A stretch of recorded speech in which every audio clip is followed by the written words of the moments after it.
देखो आज हमको बैगा जनजाति के बारे में देखना है। ठीक है। शुरुआत हम यहीं से करते हैं कि बैगा उत्पत्ति के बारे में क्या कहानी है, उसके नाम का क्या अर्थ होता है, मतलब सामान्य परिचय टाइप का।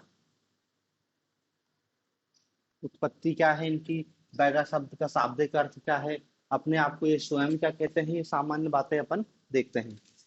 तो देखो ये बैगा जनजाति भी प्रोटो ऑस्ट्रेलाइड है। प्रोटो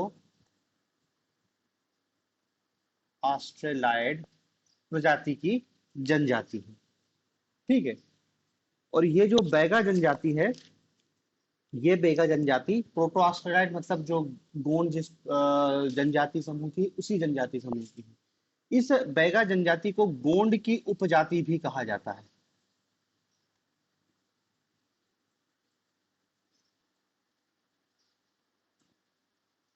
गोंड की उपजाति भी कहा जाता है।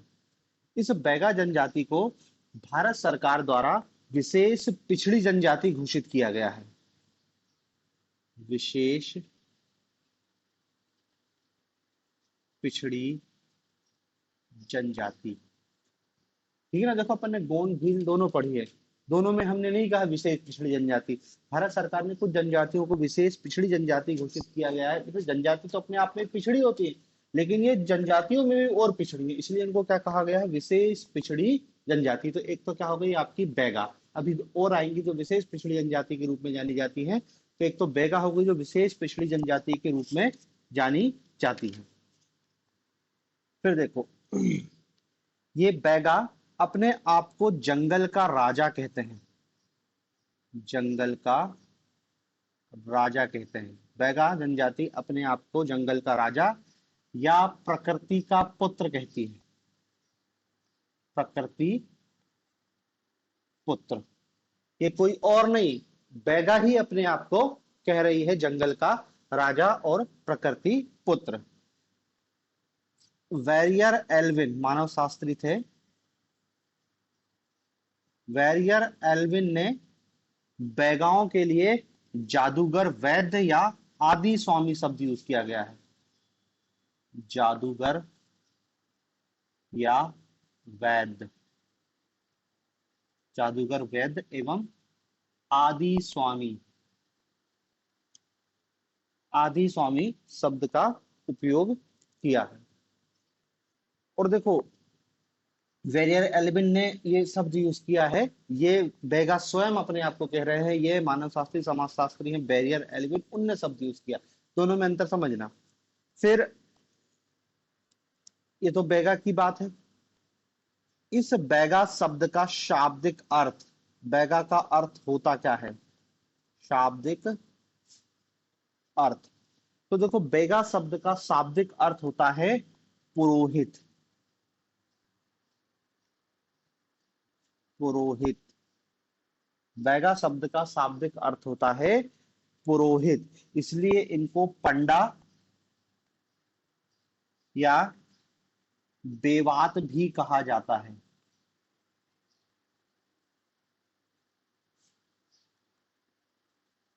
ठीक है, इसलिए इनको पंडा या बेवात भी कहा जाता है। ठीक है।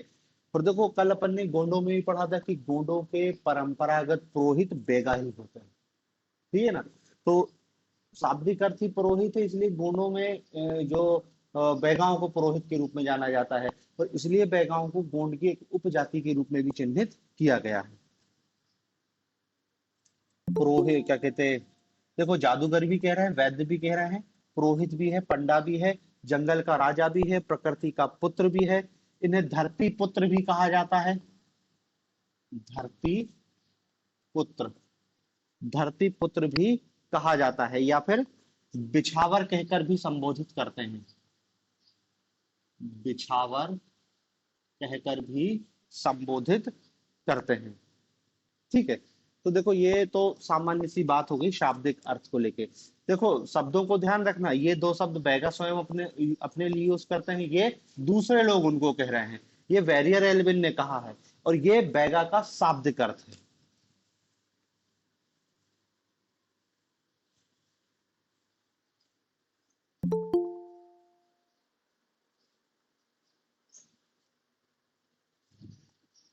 फिर देखते हैं बैगा अपनी उत्पत्ति के बारे में क्या कहानी बताते हैं। उत्पत्ति, बैगाओं की उत्पत्ति। और देखो बैगा और की उत्पत्ति की जो कहानी ढूंढ के लाए थे वो दो मानव शास्त्री थे, रसेल और हीरालाल। रसेल और हीरालाल, ये दो मानव शास्त्री थे जिनने बैगाओं का अध्ययन किया। इनने ये कहानी बताई है कि बैगा जो दावा करते हैं कि भैया बैगा की उत्पत्ति की जो कहानी है कि भगवान ने सबसे पहले एक नाग बैगा और एक नागी बैगिन की उत्पत्ति करी। नाग बैगा और नागी बैगिन, नागी बैगिन की उत्पत्ति करी, की उत्पत्ति करी। ठीक है ना, मतलब नाग बैगा और नागिन, नाग नागिन समझ लो। इन दोनों की जो संतानें हैं तो कहते हैं कि इनकी जो पहली संतान हुई वो थी बैगा, और जो दूसरी संतान हुई है वो कहलाती है गोंड।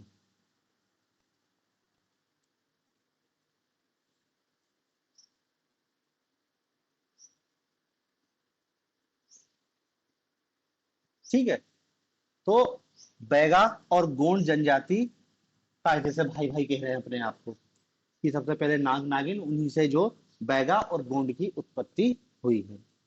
दूसरा एक और इनमें कहानी चलती है कि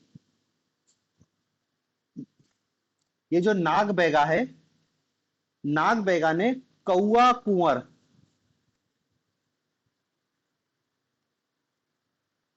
कौआ कुंवर,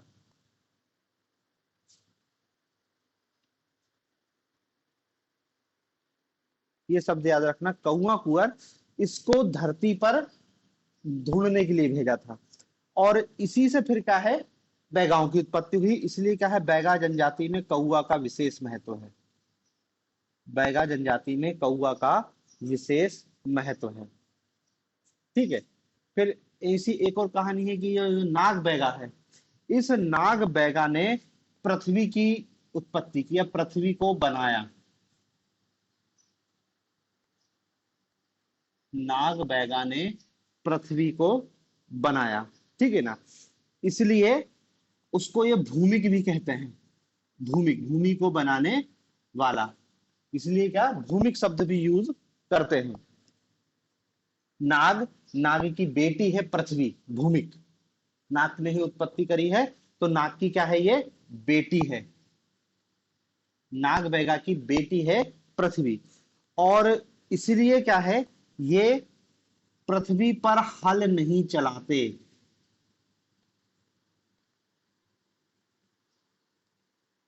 ठीक है ना, भाई फसल बोने के लिए हल चलाना पड़ेगा, तो कहते हैं कि भाई वो तो हमारे देवता की पुत्री, हम उसके सीने को कैसे चीरे, तो ये हल नहीं चलाते, बिना हल चलाए खेती करते हैं। ठीक है,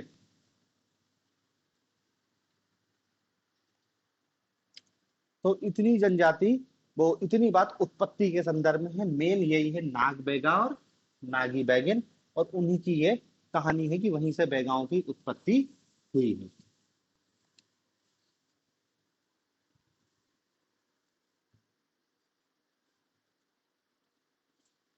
फिर देख लेते हैं इनकी जनसंख्या और भौगोलिक विस्तार, कहाँ पाई जाती है ये। तो देखो 2011 की जनगणना के अनुसार मध्य प्रदेश में बैगा जनजाति की कुल संख्या 4.15 लाख है, जो मध्य प्रदेश की कुल जनजाति जनसंख्या का 2.71% होती है। 2.71%। ठीक है, फिर भौगोलिक विस्तार कहाँ कहाँ है।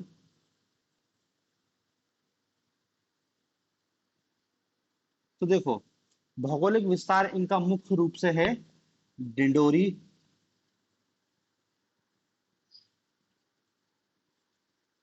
मंडला, बालाघाट, सीधी, डिंडोरी, मंडला, बालाघाट, सीधी। ठीक है। और सबसे ज्यादा जनसंख्या बेगांव की मंडला जिले में है। बेगांव की सबसे ज्यादा जनसंख्या मंडला जिले में निवास करती है। ठीक है। फिर देखो ये मंडला और डिंडोरी, बैगाचक नामक एक स्थान है, बैगाचक, जहां पे बैगांव का अत्यधिक संकेंद्रण है, साल वृक्ष के घने जंगल हैं और वहीं पे है ये। तो ये बैगाचक का अधिकांश हिस्सा डिंडोरी में पड़ता है। बैगाचक मतलब क्या है? वहां पे जहां पे भीलों का बैगांव का अत्यधिक संकेंद्रण है। और ये बैगाचक का अधिकांश हिस्सा किस जिले में आता है? डिंडोरी जिले में आता है। ठीक है। तो ये भौगोलिक विस्तार और जनसंख्या की बात हो गई।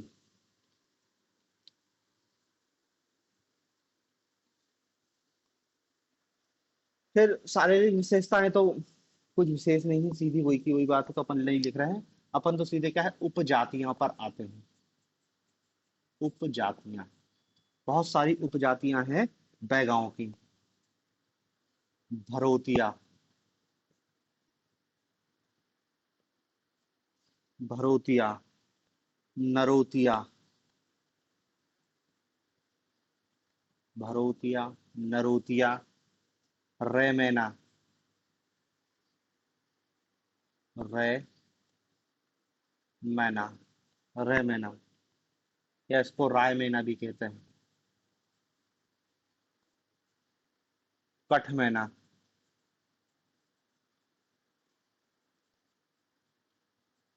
कठमैना,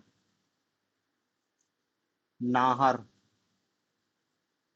कठमैना, नाहर, नाहर को नरोटिया भी कहते हैं। नरेटिया, नरेटिया, नाहर। छठवा एक और है, गोंड मैना, गोंड मैना। और एक लिख लेना सातवां, बिझावर, बिझावर।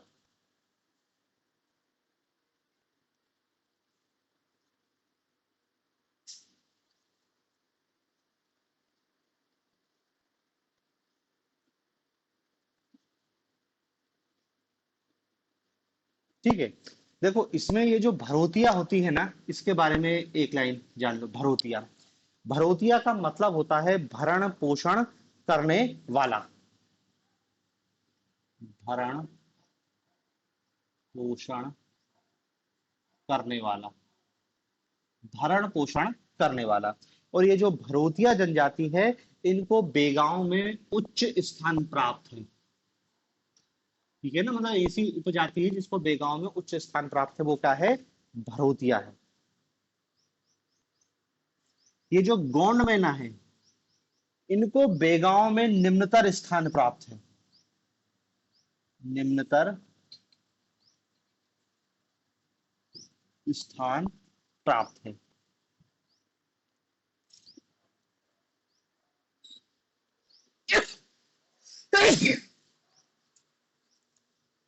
फिर ये जो बिंझावर है, ये बेगांव की सबसे सभ्य उपजाति है, सबसे सभ्य उपजाति है बिंझावर। बिंझावर मतलब बड़े जमींदार टाइप के बैगा होते हैं। फिर ये आपके कठमैना, ये लकड़ी काठ पर काम करने वाले होते हैं। बस इतने ही है। एक और इनकी उपजाति लिख लेना, मुंडिया भी होती है। मुंडिया। और मुंडिया क्यों कहते हैं? क्योंकि मूछें साफ करते हैं, इसलिए मुंडिया कहते हैं।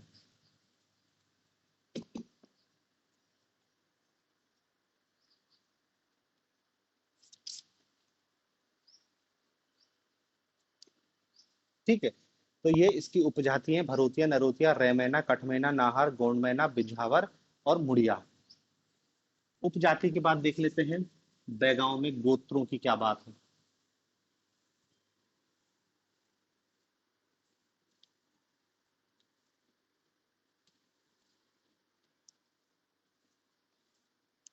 गोत्र।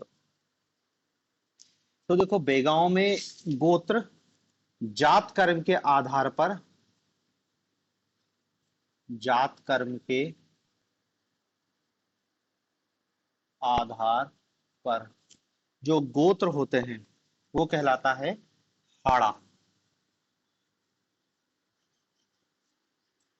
जात कर्म के आधार पर गोत्र हाड़ा और रठूड़िया, दो गोत्र हैं। रठूड़िया जात कर्म के आधार पर। गुणों के आधार पर,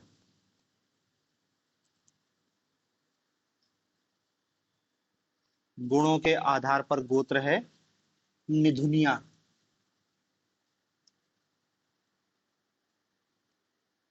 निधुनिया निवास के आधार पर, निवास स्थान के आधार पर घंघरिया। घंघरिया निवास स्थान के आधार पर।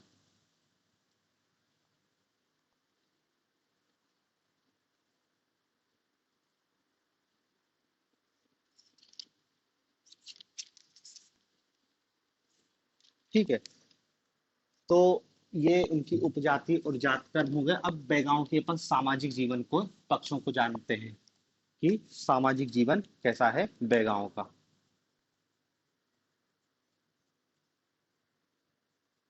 सामाजिक जीवन, सोशल लाइफ क्या है। तो देखो सबसे पहले देखते हैं परिवार एवं समाज। तो परिवार की पहले जान लेते हैं। तो परिवार कैसा है, पितृसत्तात्मक। पितृसत्तात्मक परिवार है। अधिकांश बेगा एकल परिवार में रहते हैं। ये देखो अलग विशेषता है, एकल परिवार, संयुक्त तो नहीं है परिवार इसमें। लड़का शादी के बाद, मतलब शादी करने के बाद लड़की लड़के के घर जाती है, लेकिन लड़का अपने मम्मी पापा के बाजू में अपना दूसरा घर बना लेता है। तो एकल परिवार का सिस्टम पाया जाता है।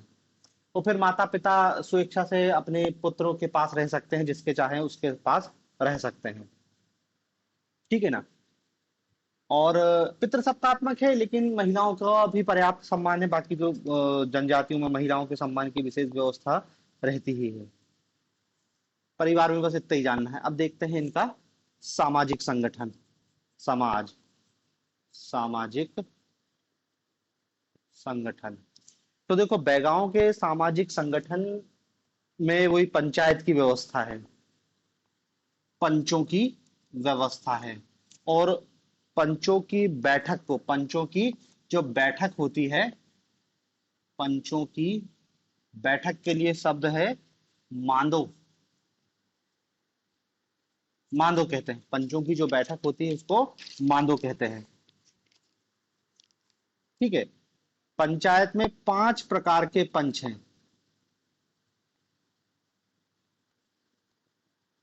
पंचायत में 5 प्रकार के पंच होते हैं।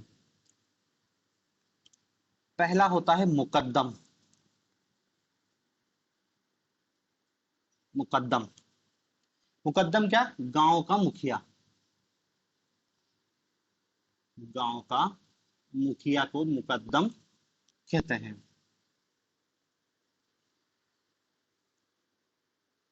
ठीक है।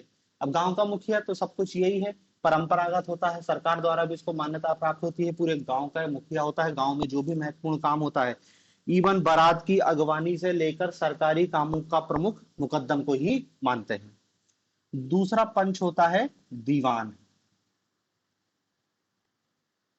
दीवान यह मुकद्दम का सहायक होता है। मुकद्दम का सहायक होता है। ठीक है। और ये जब मुकद्दम नहीं होता है तो पंचायत की कार्य व्यवस्था का संचालन करना है। सारी जिम्मेदारी दीवान की होती है कि पंचों की बैठक को बुलाना, शादी ब्याह होना है तो उसकी व्यवस्था करवाना, मेहमान बारात रात आएगी तो उनकी सारी व्यवस्था दीवान करता है। तीसरा काम होता है समरथ। तीसरा व्यक्ति होता है या तीसरा पंच कहलाता है समरथ। यह गांव के सामाजिक कार्यों के प्रबंधन करता है। गांव के सामाजिक कार्यों का प्रबंधन, गांव के सामाजिक कार्यों का प्रबंधन करता है। समझ लेना कि कोई सरकारी अधिकारी आएगा तो उसके लिए भोजन पानी की व्यवस्था करना है। कोई यदि इनके समाज में अतिथि आएगा तो भी समर्थ को ही उसके भोजन पानी की व्यवस्था करनी है। चौथा व्यक्ति होता है कोटवार। कोटवार, कोटवार क्या करता है? ये शासकीय सेवक होता है, सरकारी कर्मचारी है, शासकीय सेवक।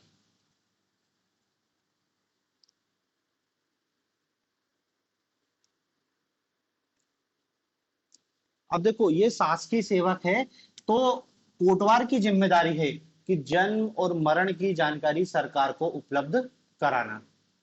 जन्म मरण की जानकारी सरकार को उपलब्ध कराना। बैठक में जो इनके पंचों की जो बैठक हुई है उसमें मुकद्दम ने क्या निर्णय लिया है, इसकी भी घोषणा ये कोटवार ही करता है, सरकारी अधिकारी। और ये कोई जरूरी नहीं कि बैगा हो, कोई भी हो सकता है, अदर जाति का व्यक्ति भी कोटवार के रूप में नियुक्त हो सकता है। और पांचवा जो पंच कहलाता है वो है दवार।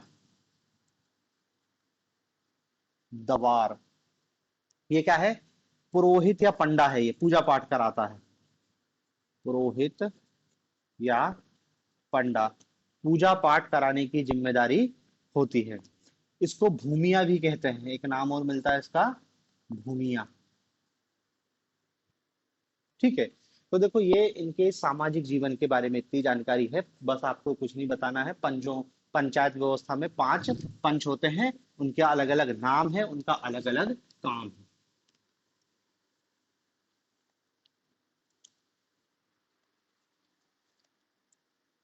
फिर इनके गांव एवं आवास के लिए कुछ शब्द हैं। गांव एवं आवास, गांव एवं आवास। इनके जो गांव होते हैं वो गोलाकार रूप में बसते हैं, गोलाकार रूप में बसते हैं। और इन गांवों को टोला या पूर्वा कहा जाता है। टोला या पूर्वा कहा जाता है गांव का।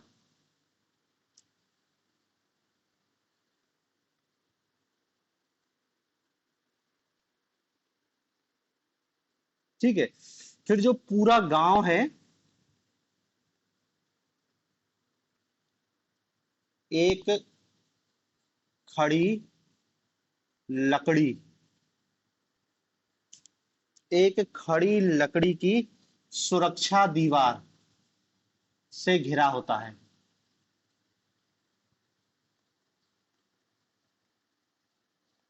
घिरा होता है। और इस सुरक्षा दीवार को कहते हैं मेरो। मेरो, सुरक्षा दीवार को क्या कहते हैं? मेरो कहते हैं। ठीक है। फिर गांव में बैगाओं के उठने बैठने के लिए कम्युनिटी हॉल टाइप, उठने बैठने के लिए एक मकान होता है जिसे बंगला कहा जाता है। उठने बैठने के लिए एक मकान होता है जिसे बंगला कहा जाता है। ठीक है। और घर के आजू बाजू, वो घर के सामने जानवरों को बांधने के लिए सार होती है, इसमें गैया भैंस या मुर्गी बांधते हैं, उसको सार या बाड़ा कहते हैं। तो अपने यहाँ भी उसी शब्द का उपयोग करते हैं। ठीक है। तो ये इनके गांव एवं आवास के संदर्भ में इतने शब्द हैं जो याद रखना है: बंगला, टोला, पूर्वा और मोरे।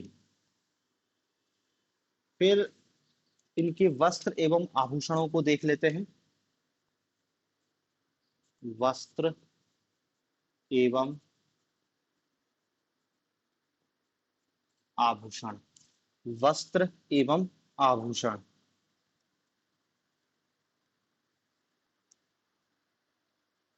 ठीक है। देखो बाकी तो सामान्य वस्त्र ही होते हैं, जो विशेष होते हैं अपन उसी को देखते हैं।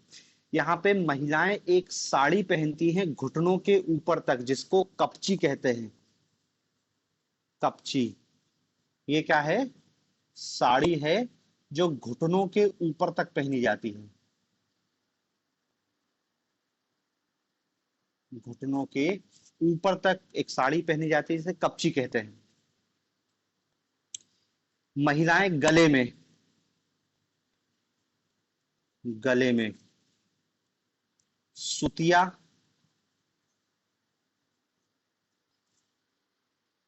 हवेल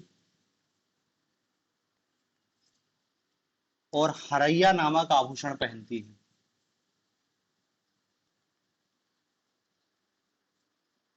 हरैया नामक आभूषण पहनती है। बालों में कंदरी नामक आभूषण, कंदरी, ये भी आभूषण है। बालों में कंदरी नामक आभूषण पहनती है। फिर एक आभूषण होता है जिसको कहते हैं तरकुल आभूषण।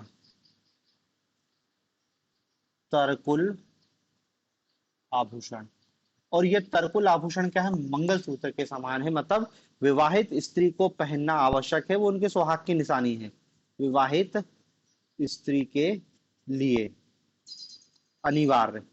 जैसा अपना मंगलसूत्र होता है ना, तो इसी टाइप का कुछ है, जिसको वो क्या है, तुरकुल कहते हैं।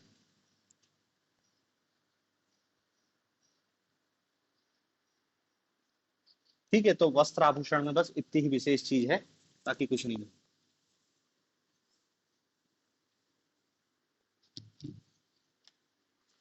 खान पान और भोजन देख लेते हैं। खान पान, भोजन। तो देखो, बेगाओं का मुख्य भोजन क्या है? पेज।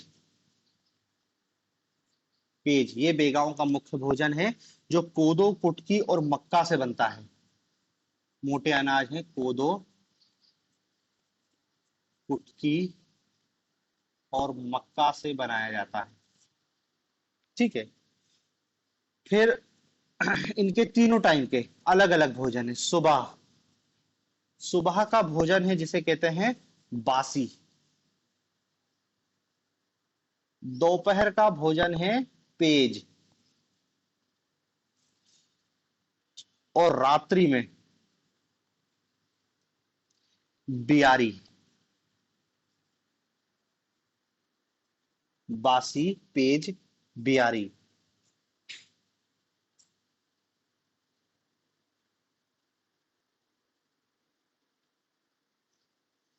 ठीक है। और ये जो बेगा लोग अपना खाना है, महलोन के पत्ते में खाना विशेष पसंद करते हैं। महलोन का पत्ता, महलोन के पत्ते में रखकर, मतलब उनका जो थाली कटोरा है वो महलोन के पत्ते के रूप, महलोन का पत्ता ही थाली कटोरे के रूप में काम करता है। ठीक है, तो ये इनका वस्त्राभूषण भोजन भी हो गया। अब आते हैं इनकी सांस्कृतिक परंपराओं के ऊपर। जन्म, मृत्यु, विवाह, इन सबों को देखते हैं। सांस्कृतिक परंपराएं।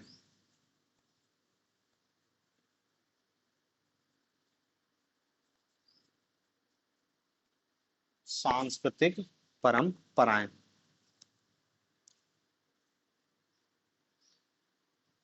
ठीक है ना। पहले देखते हैं जन्म से संबंधित। तो देखो, जो बच्चा पैदा करने में जो मदद, जो जिसको कहते हैं ना दाई, दाई के लिए यहाँ पर शब्द है सुनमाई। बच्चा पैदा करने वाली महिला दाई को क्या कहते हैं? सुनमाई कहते हैं। ठीक है। फिर शिशु का पिता शिशु के बाल काटता है।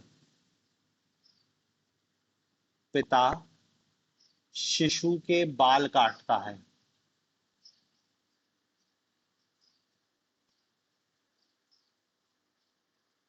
जिसके लिए शब्द यूज करते हैं झालर कहते हैं। झालर की रस्म हो रही है, मतलब बाप ही बाल को काटेगा, तो ये झालर की रस्म हो गई।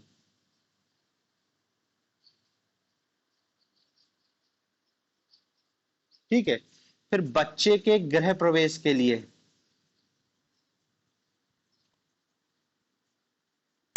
बच्चे के गृह प्रवेश के लिए मंद मंगाई जाती है, जो महुआ से बनी हुई शराब होती है, महुआ की शराब।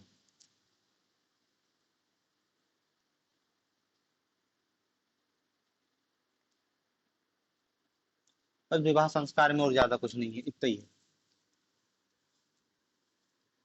मंद नामक शराब बुलाई जाती है। फिर जन्म के बाद देख लेते हैं सीधे मृत्यु के कौन से संस्कार हैं। तो देखो, मृत्यु होने पर जलाने और दफनाने की दोनों की परंपरा है। और मृत्यु का क्रियाक्रम जो होता है, उसके लिए मांदी की बैठक होती है। मांदी शब्द यूज किया था ना, मांदो मांदी, पंचों की जो बैठक होती है उसमें फैसला किया जाता है। ठीक है। फिर अंतिम संस्कार करने के बाद जो जिस घर में मृत्यु हुई है वो व्यक्ति सब व्यक्तियों को शराब पिलाएगा, लेकिन उस शराब को उठियार या सुठियार कहते हैं। उठियार या सुठियार कहते हैं, मृत्यु के अवसर पर पिलाई गई शराब। फिर है एक सामरा प्रथा। सामरा प्रथा, सामरा प्रथा क्या है? आत्मा की मुक्ति हेतु, आत्मा की मुक्ति हेतु मृत व्यक्ति के मुंह में, मृत व्यक्ति के मुंह में सोने या चांदी का सिक्का दही लगाकर रखते हैं। सोने या चांदी का सिक्का दही लगाकर रखते हैं। ठीक है ना, महत्वपूर्ण है ये सामरा प्रथा। और एक और है नहावल प्रथा। नहावल प्रथा, नहावल प्रथा क्या है? अ, मृत्यु से संबंधित है। जब अंतिम क्रियाक्रम होता है तो उस समय नगाड़ा बजाया जाता है। क्रियाक्रम में नगाड़ा बजाने की प्रथा को नहावल प्रथा कहते हैं। ठीक है। तो देखो, ये जन्म और मृत्यु से संबंधित इतनी बातें हैं।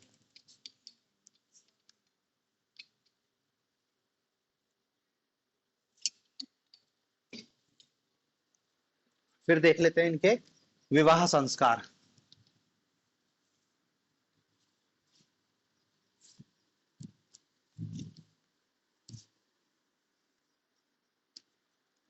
विवाह,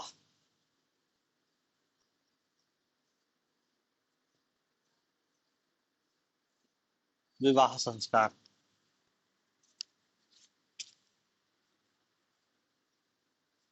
ठीक है। तो देखो, विवाह में बहु पत्नी रखने की प्रथा है बेगांव में। बहु पत्नी की प्रथा है। ठीक है। बेगांव में एक ही जाति में विवाह वर्जित है। एक ही जाति में विवाह वर्जित है।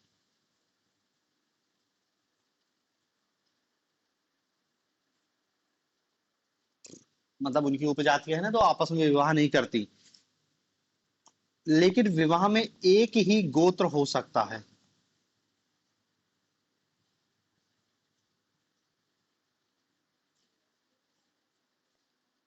समझ रहे हैं ना, मतलब देखो, इनमें सगोत्री विवाह की परमिशन है। गोंड और भील दोनों में सगोत्री विवाह नहीं होता है, बैगांव में है। चाहो तो लिख लेना गोंड और भील में कि वहां पे सगोत्री विवाह की परंपरा नहीं है। जबकि यहाँ पर देखो, समान जाति में विवाह नहीं होगा, लेकिन एक ही गोत्र में विवाह हो जाता है। ठीक है ना।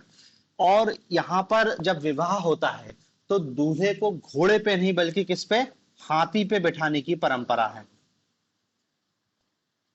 दूल्हे को हाथी पर बिठाने की परंपरा है। ठीक है ना। अब यदि मान लो हाथी नहीं मिलता है तो बनावटी हाथी का प्रयोग कर लेते हैं। या चारपाई का प्रयोग कर लेते हैं, उसी को बोल देते हैं जय हाथी हो गया।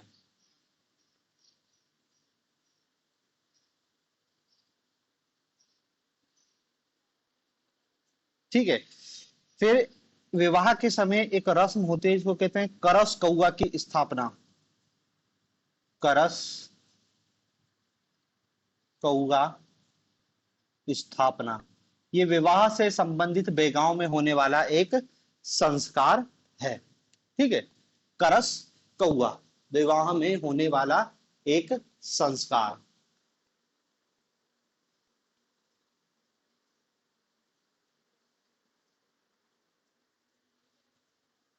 अब देखते हैं इनमें विवाह के कौन कौन से प्रकार पाए जाते हैं। पहला विवाह का प्रकार है मंगनी विवाह या चड़ विवाह। मंगनी या चड़ विवाह। मंगनी या चड़ विवाह।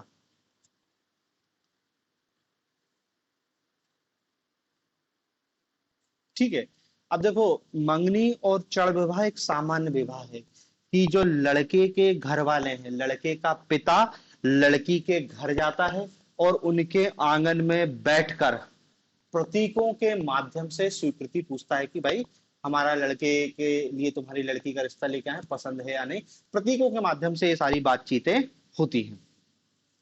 अब देखो, इस विवाह में बातचीत हो रही है, वहीं पर फिर क्या है, कुछ गीतों का गायन भी होता है, कुछ नृत्य भी किए जाते हैं। तो देखो गीत बता देते हैं, विल्मा और दादरिया गीत गाए जाते हैं। विल्मा दादरिया गीत। कर्मा और प्रधान नृत्य किए जाते हैं। कर्मा और परधनी नृत्य किए जाते हैं। फिर मंगलवार की सुबह, मंगलवार को एक रस्म होती है जिसको कहते हैं मांगर माटी की प्रथा। मांगर माटी की प्रथा, जिसे माटी खनेनी भी कहते हैं। माटी खनेनी, खन मिट्टी अपनी शादियों में भी होती है ना, तो वही है ये। तो ठीक है, ये मंगनी विवाह है। दूसरा है फिर उठवा विवाह। उठवा विवाह।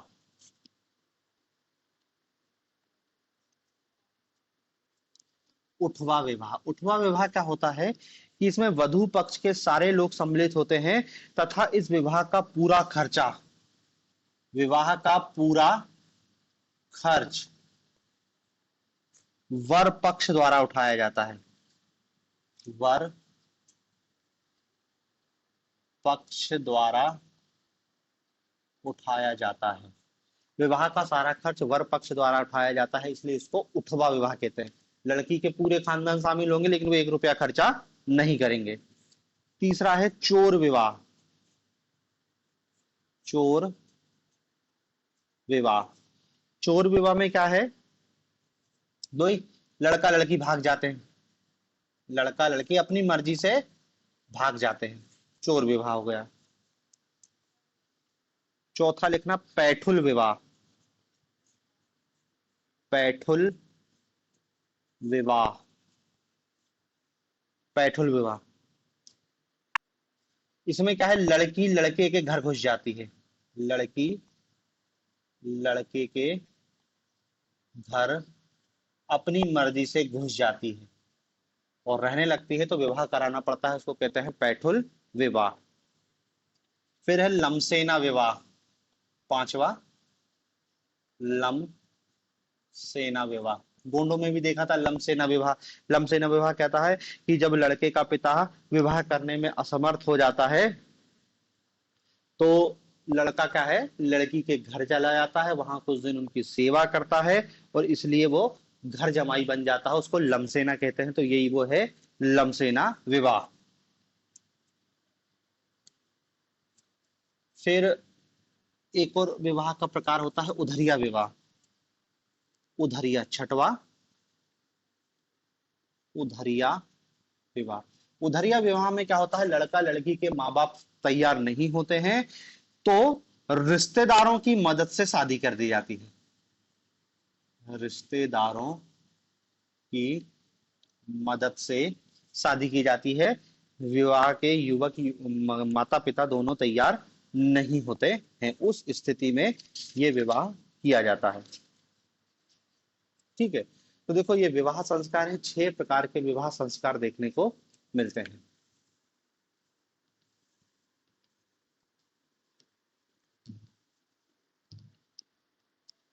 फिर देख लेते हैं इनके पर्व,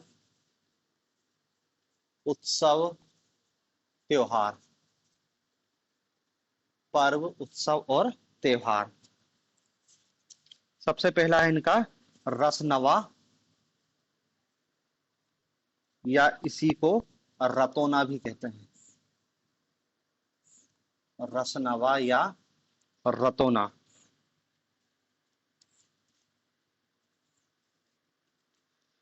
ये त्योहार इनके आदि पुरुष नंगा बेवा, आदि पुरुष नंगा बेगा कह लो या नाग बेगा, इसकी स्मृति में मनाया जाता है। ठीक है ना। इस दिन बैगा लोग 9 मधुमक्खी की पूजा करते हैं। 9 मधुमक्खी की पूजा करते हैं। ठीक है ना। इसलिए इसको शहद पर्व के रूप में भी मनाया जाता है। शहद पर्व। और ये विशेषकर मंडला में होता है। मंडला में रसनवा या रतौना। दूसरा है बिदरी। बिदरी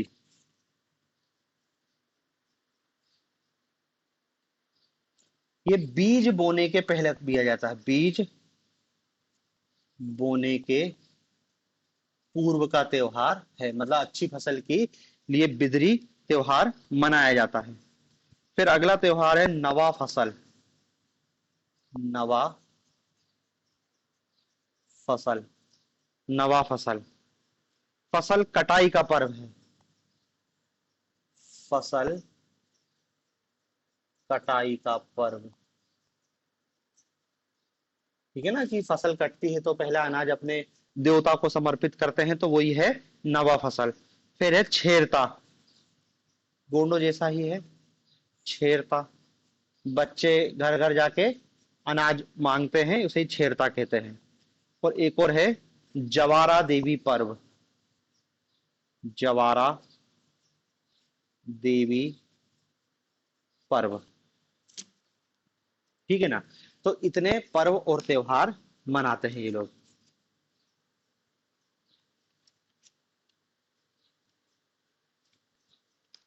अब इनकी थोड़ी सी धार्मिक मान्यताओं को देख लेते हैं। धार्मिक मान्यताएं, देवी देवता कौन कौन हैं।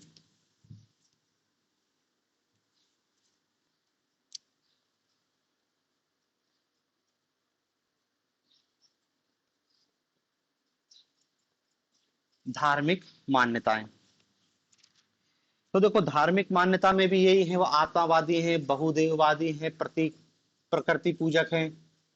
बहुदेववादी, प्रकृति पूजक, ये तो सभी आदिवासी होते हैं, इसमें कुछ विशेष बात है नहीं। ठीक है ना। फिर ये जो नाग बैगा की कहानी सुनाई थी, ये इनको अपना आदि पूर्वज मानते हैं, कि शुरू से वो यहीं पर रह रहे हैं, कि ये जम्बू द्वीप में आदि काल से जो नाग बैगा है वो जम्बू द्वीप में रहते आए हैं, आदि पुरुष हैं। इन बैगाओं के लिए साल का वृक्ष अत्यधिक महत्वपूर्ण है। साल या इसको साज का वृक्ष भी कहते हैं, अत्यधिक पवित्र होता है इनके लिए। इनका मानना है कि इस साल वृक्ष में इनका महत्वपूर्ण देवता बूढ़ा देव निवास करते हैं। बूढ़ा देव निवास करते हैं। ठीक है ना। मतलब कि कोई यदि बेगा के हाथ पे साल का साल वृक्ष का पत्ता रख दे और फिर उससे कुछ पूछा जाए तो वो झूठ नहीं बोल सकता। ये उनकी परंपरा है, साल वृक्ष उनके लिए अत्यधिक पवित्र होता है। फिर एक सामन व्यक्ति होता है, सामन नामक व्यक्ति, ये क्या होता है, आवश्यकता पड़ने पर धार्मिक कार्य कराता है, धार्मिक कार्य कराने वाला,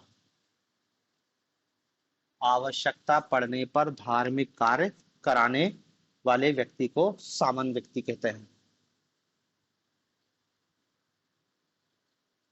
ठीक है ना। यही सामान्य व्यक्ति के लिए बैगा वीर शब्द भी उपयोग में लाया जाता है, बैगा वीर। ठीक है। तो ये धार्मिक मान्यताओं के संदर्भ में कुछ बातें हैं। इनके अब प्रमुख देवता देख लेते हैं।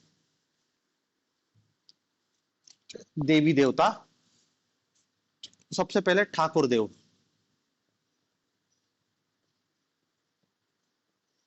ठाकुर देव।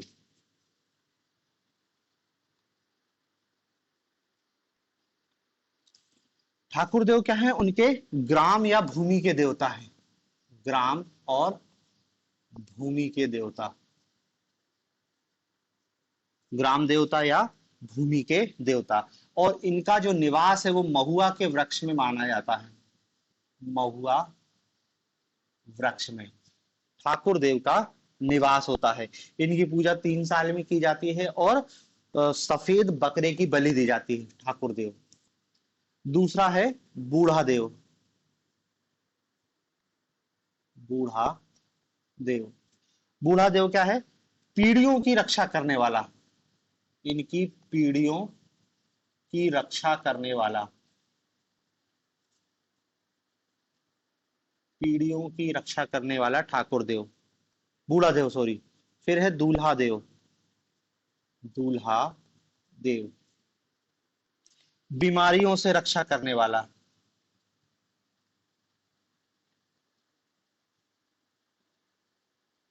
बीमारियों से रक्षा करने वाला। चौथा लिखना बघेश्वर देव,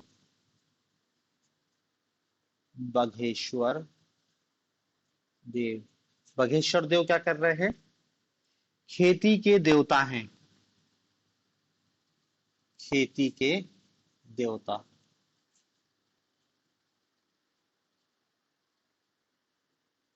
फिर है नारायण देव, नारायण देव। नारायण देव क्या कर रहे हैं, ये बेगांव के कुल देवता हैं, कुल देव। और प्रत्येक घर में इनकी स्थापना होती है और इसमें सूअर की पूजा की जाती है।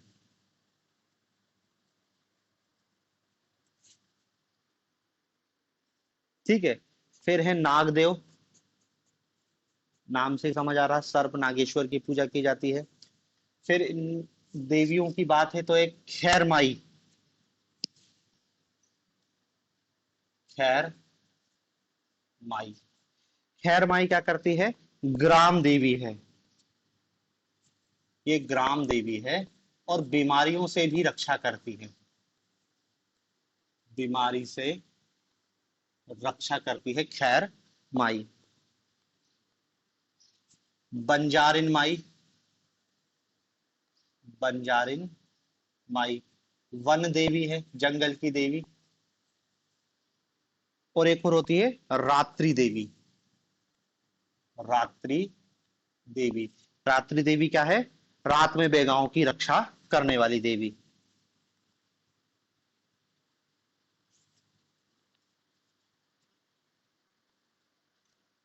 ठीक है। फिर देखो इनकी धार्मिक मान्यता है कि जितनी भी बीमारियां हैं, सभी बीमारियों का कारण क्या है, देवी या देवता का रूठ जाना।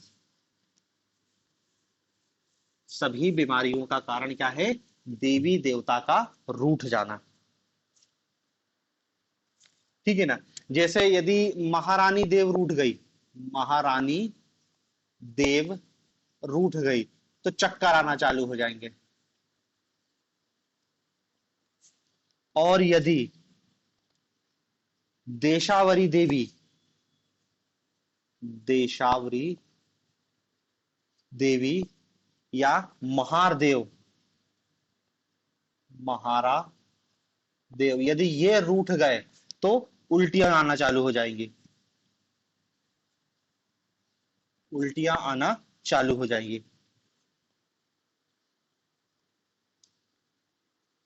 ठीक है ना। और फिर इनको संतुष्टि करने के लिए क्या करेंगे, बलि देंगे, किसी के लिए सुअर की बलि दे रहे हैं, किसी के लिए बकरी की बलि, किसी के लिए मुर्गे की बलि, बस देवताओं को ही मनाने के लिए। फिर इनमें जितना भी जादू टोना होता है उसके लिए एक शब्द है सूपा तुमा पद्धति। सूपा तुमा पद्धति, सूपा तुमा पद्धति। सुपा तुमा पद्धति क्या है कि बैगांव में जितना भी जादू टोना होता है वो सर्वाधिक जो प्रचलित पद्धति होती है वो सुपा तुमा। आपसे पूछेगा सुपा तुमा पद्धति क्या है, बैगांव में जादू टोने से संबंधित पद्धति।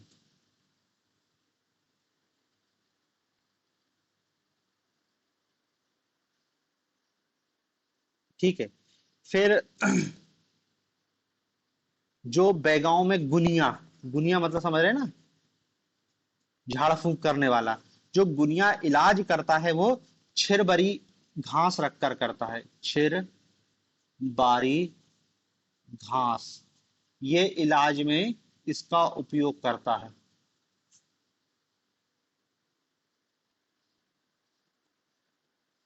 और जो जादू, जादू के लिए शब्द यूज किया गया है मार, जादू के लिए मार शब्द उपयोग में लाया गया है। ठीक है। तो देखो ये बैगांव की धार्मिक मान्यता है। के हमको देखने हैं अब उनके नृत्य और इकोनॉमिक लाइफ। तो सबसे पहले देख लेते हैं बैगा जनजाति के नृत्य। इनका भी प्रमुख नृत्य कर्मा है जो गोंडों का था। प्रमुख नृत्य क्या है इनका, कर्मा है। लेकिन इसमें थोड़ा सा याद रखना कि ये विजयदशमी, दशहरा, विजयदशमी से प्रारंभ होकर और ये नव वर्ष के आरंभ तक चलता है, वर्ष के आरंभ तक कर्मा नृत्य करते हैं। ठीक है। और इसमें भी इनका जो प्रमुख वाद्य यंत्र है वो है मांदर वाद्य यंत्र,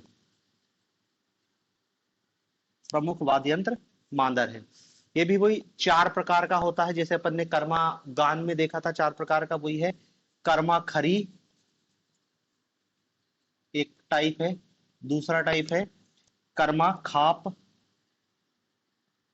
कर्मा खाप, तीसरा टाइप है कर्मा झुलनी, और चौथा टाइप है कर्मा लहकी। 4 टाइप का कर्मा नृत्य बैगा जनजाति के द्वारा किया जाता है। ठीक है। तो एक कर्मा नृत्य हो गया, दूसरा नृत्य है झरपट। दूसरा नृत्य का क्या नाम है, झरपट। ठीक है। ये कर्मा नृत्य का ही एक भाग है, कर्मा नृत्य का भाग है, कर्मा नृत्य का ही एक भाग है। और ये स्त्री पुरुष दोनों मिलकर करते हैं, स्त्री पुरुष मिलकर करते हैं झरपट। ठीक है। तीसरा इनका नृत्य लिखना रीना नृत्य, रीना। रीना की क्या कहानी है, ये स्त्री प्रधान नृत्य है, स्त्री प्रधान नृत्य है। यह स्त्री प्रधान नृत्य है। और इसमें इसके वाद्य यंत्र लिखे हैं ना, एक तो मांदर है और दूसरा टिमकी। मांदर और टिमकी दो वाद्य यंत्र हैं रीना के। फिर एक और नृत्य लिखना सैला नृत्य, सैला। ठीक है। ये चांदनी रात में किया जाता है, युवक युवती दोनों करते हैं, और ये आदि देव को प्रसन्न करने के लिए किया जाता है, आदि देव को प्रसन्न करने के लिए किया जाता है। ठीक है। तो देखो कर्मा हो गया, झरपट, सैला, रीना। फिर लिखना एक और विल्मा, बिल्मा, बिल्मा। बिल्मा में क्या है, गांव में बारात बारात की विदाई के समय किया जाता है, बारात विदाई के समय, बारात विदाई के समय किया जाता है वो बिल्मा कहलाता है। परधोनी,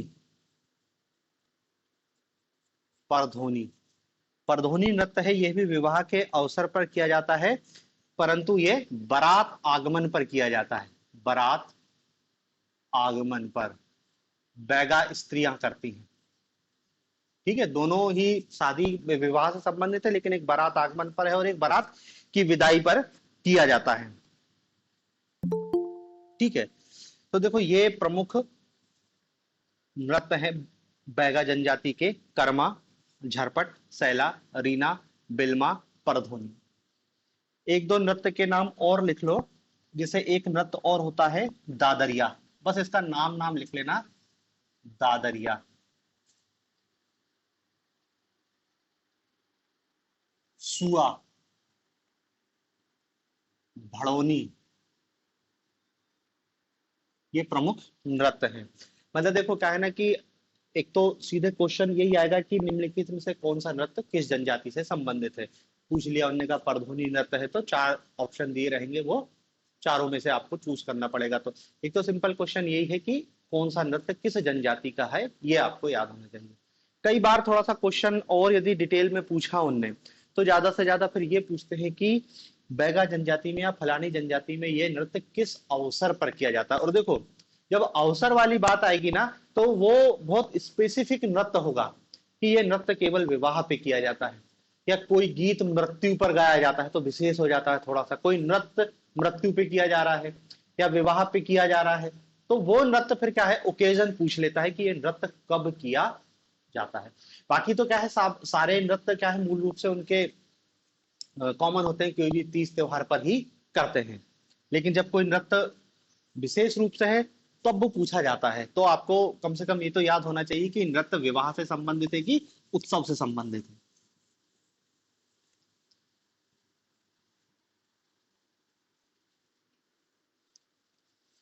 फिर इस बैगा जनजाति के नृत्य हो गए। नृत्य के बाद अपन को देखना है इनका आर्थिक जीवन, आर्थिक जीवन। आर्थिक जीवन में आदिवासियों का आर्थिक जीवन सबसे जीविका का साधन क्या होता है, कृषि, तो इनका भी कृषि है। लेकिन पहले ही बताया कि देखो बैगा जनजाति में क्या बताया था कि इनका जो आदि देव है, जो नागा बैगा है, वो क्या है, उससे ही पृथ्वी की उत्पत्ति, पृथ्वी की पुत्री बताया गया है। तो ये फिर क्या है, खेती तो करते हैं पर हल नहीं चलाते। हल चलाता उनने कहा कि चीना चीर रहे हैं, तो वो हल का उपयोग नहीं करते हैं, ठीक है ना, क्योंकि धरती को अपनी मां मानते हैं, इसलिए धरती पर फसल उपजाने हेतु हल का उपयोग नहीं करते, हल नहीं चलाते, हल नहीं चलाते, बल्कि क्या करते हैं, झूम खेती करते हैं। हल नहीं चलाते मतलब समझे ना, बीज फेंक दिया, उग गया, काट लेंगे, हल नहीं चलाएंगे, झूम खेती करते हैं। और इस झूम खेती का विशेष नाम है जिसे कहते हैं बेवार या पोंडू, बेवार या पोंडू।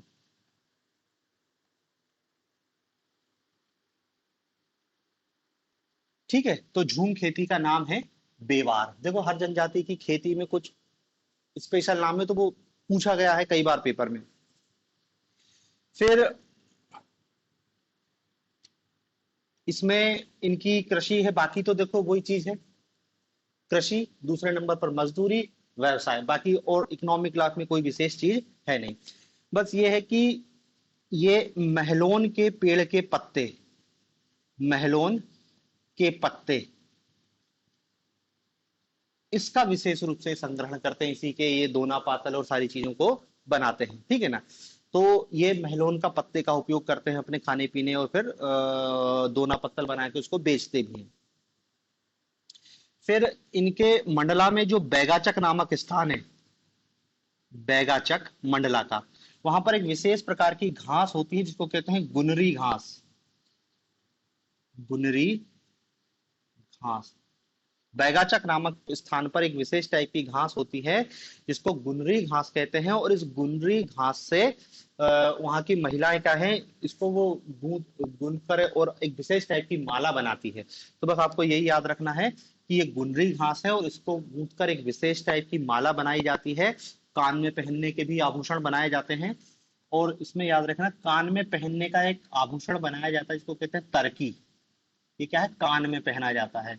और किससे बनता है, ये गुनरी घास से ही बनता है। ठीक है, तो इतनी बात क्या है बैगाओं के संदर्भ में है। बाकी इनकी बोली या भाषा कोई विशेष नहीं है, गोंडी भाषा का ही प्रयोग करते हैं। ठीक है, तो देखो ये बैगा जनजाति की इतनी बातें अपन को याद रखना है। बैगा में अपने लिए केवल इतना ही था।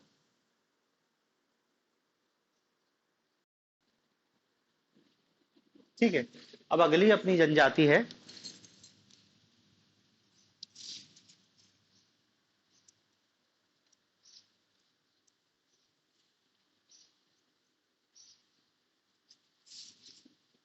हाँ, इनका बैगा का यार थोड़ा सा कला वाला टॉपिक, कला का पॉइंट और लिख लेते हैं, बैगा की कला। तो देखो बैगा के भित्ति चित्र, भित्ति चित्र भी वही है, नोहा डोरा, जिसको अपन ने गोंडों में लिखा था नोह डोरा, नोह डोरा, नोह डोरा। ये क्या है, इनका भित्ति चित्र है, वही दीवार पर रखने की, तो गोंड में भी है और बेगांव में भी है। फिर बेगा के संदर्भ में और चीज याद रखना, ये सुअर पूजक होते हैं, सुअर की पूजा करते हैं, बैगा सुअर पूजक होते हैं। और इनका एक उत्सव भी मनाया जाता है जिसमें सुअर की बलि देते हैं। फिर एक और शब्द याद रखना, कुकड़ा पाट, कुकड़ा पाट। क्वेश्चन ये पूछा जाएगा कि कुकड़ा पाट क्या होता है। तो बैगा जनजाति के लड़के और लड़कियों दोनों मिलकर खेला जाने वाला एक खेल है। लड़का लड़की दोनों मिलकर खेलते हैं, जिसका नाम क्या है, कुकड़ा पाट। ठीक है, फिर देखो बैगा जनजाति के दो व्यक्ति हैं, एक का नाम है अर्जुन सिंह धुर्वे, अर्जुन सिंह धुर्वे। ये क्या है, बैगा जनजाति के नृत्य कलाकार हैं, बैगा जनजाति के नृत्य कलाकार हैं। और इनको 2022 में पद्मश्री मिला है, 2022 में पद्मश्री। ठीक है, और एक और महिला है जोधैया बाई,